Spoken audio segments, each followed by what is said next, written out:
li ci yéeni kay yegg si nañ ci fas yéene cee dalal Seydina Omar Ba Seydina ñu ngi lay nuyu. nag suba si. suba saa ngi nii alhamdulilah. Walf Quotidien lam ñu xëyee. waaye yéen kay gii di Walf Quotidien dafa xëyee dellu soit ci argument yi nga xam jamono ji Amadou Ba war na koy teg ngir mën a wane boppam ci élection présidentielle yi di ñëw noonu la ko yéen kay gi xëy fësale nee na fu mu toll nii ña ngay wax lépp daal loo xam mu ngi jëm ci wàllu ko di inauguré yenn infrastructure yi tournée économie yi nga xam président Macky Sall mu ngi koy amal ak yenn koppar yoo xam ñu ngi koy dig askan wi de yéen kay gi xëy dellu soit ci lu ni mel leneen aussi loo xam yéen kay gi xëy na ko fësal te mooy parti politique yi nga xam ñoo féete càmm ñoom ñëpp daal bool nañu benn dànk fas yéene taxawal ab coalition goo xam dañu see fas yéene demee élection yéen kay gi di Walf Quotidien ci loolu la xëy dellu soit bokk na ci l'informateur yéen kay gi di l'informateur xëy dellu soit ci lu ni mel nee na ñu ngi jëm ci élection présidentielle yoo xam ne ni parti yi fare càmm dañoo fas yéene booloo nekk benn su ko defee ñuy xàccandoo dóorandoo dàq ñu sax taxawal ab candidature unique noonu la ko yéen kay gi di l'informateur xëy fësal leneen aussi loo xam ne yéen kay gi xëy na ko fësal Abdoulaye te moo ab cong goo xam ne mee ko nañ ko démb fële ci Médina ci benn banque ab waay daal moo fa ñëw daal di soqi daal ab balu ay balu fetel jëmale ko ci askan wa am na ci sax ñaar ñoo xam jot nañ ci jëlee ay gaañu métti bañ rawale l'hôpital noonu la ko yéen kay gi di l'informateur xëy fësale ngoog Sud Quotidien la mu fësal ba élection présidentielle yi di ñëw jaar ci yoon ñi war a bokk noonu la ko yéen kay gi Sud Quotidien xëy fësale waaye F24 nag fu mu toll ne taxaw nañu ne daal ña ngay daal artu nguuru Sénégal ne lu ñu bëgg daal mooy élection yu jaar ci yoon élection yoo xam ne bu ñu defee élection ba noppi ñëpp dañuy xëy dem liggéey ji noonu la ko yéen kay gi di Sud Quotidien xëy fësal Abdoulaye ngoog leneen lu fës ci réew mi quotidien kaaraange gu wër mu soxal wàllu processus électoral bi loolu mooy yitteel waa F24 moo tax fu mu toll ne waa taxawal nañ nag ab logiciel goo xam ne la ci jublu mooy mboolem candidat yi seq ci seen bi daal ñu booloo taxawal ko maanaam ñu maanaam ñu mën a jëfandikoo logiciel boobule ba duñu mën a am benn doublon noonu la ko yéen kaay gi di réew mi xëy fësale ngoog 24 heures ci xëtam 24 heures yéen kaay ne F24 fu mu toll ne taxaw nañu ngir xeex lépp lu aju ci wàllu doublon yéen nag amal nañ ab logiciel goo xam dañ ko fas yéene mettre dañ ko mën fas yéene jox mboolem candidat yi xam ñoo nekk seen biir leen ci jub rek mooy fexe kon ba doublon da am ci yéene élection na yéen kaay gi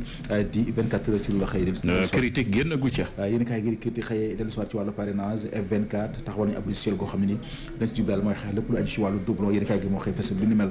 yéen kaay gi nag xëyee dellu soir ci Modou Diagne Fada bi nga xam ne na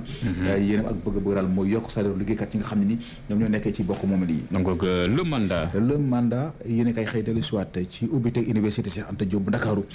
président Macky Sall na keroog wax na lépp waaye bu mu des université bi naka la ñuy def mu tëj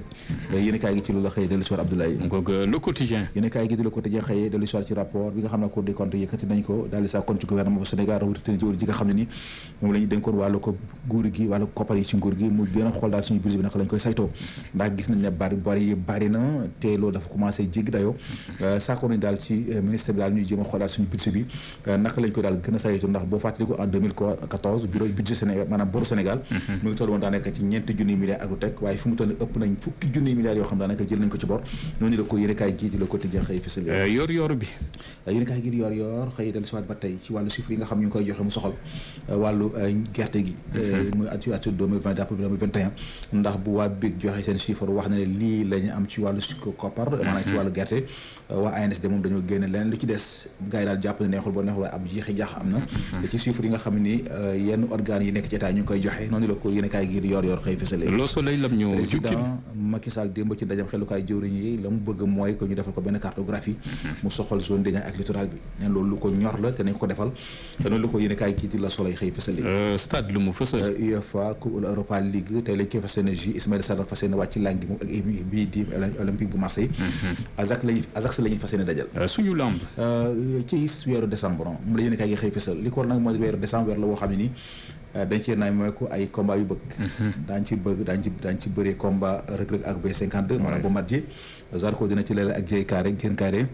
Jackson dina ci laale ak kii di Sokh waaye am si yeneen combat ku ci mel ni Ama Neex dana ci laale ak Bébé Diène Serigne Ndiaye dina ci laale ak Bébé Saloum Cheikh Tidiane Niang di ci laale ak Albouri Giro Seras ak Abou Diassé Boy Diop 2 di ci laale ak Thiatou Guewel Laye Pythagore di ci laale ak Laye Goté donc saison bu nar a xumb la na mu dooree daal weeru nar a jax weeru làmb daal lañ ko bëgg weeru làmb la weeru combat ma ngoog am na ci